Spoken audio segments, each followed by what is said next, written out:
شادی و اتحاد این شب را به یک خاطره فراموش نشدنی تبدیل کنیم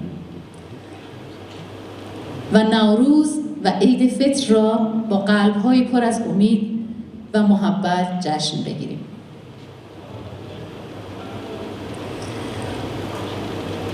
عزیزان در سالن، هموطنان گرامی، پیش از آغاز برنامه از شما خواهش میکنم یک لحظه‌ای به یاد شهدای افغانستان و اتفاقات اخیر کشورمان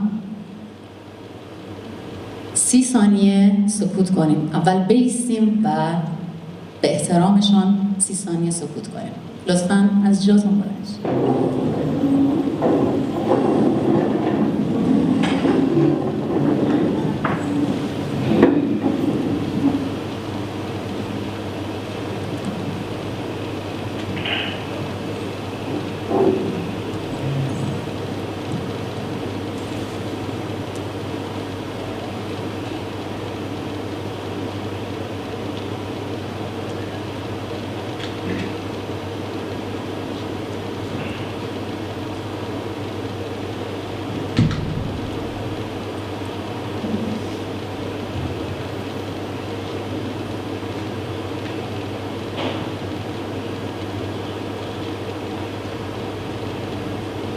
تشکر از همه عزیزان.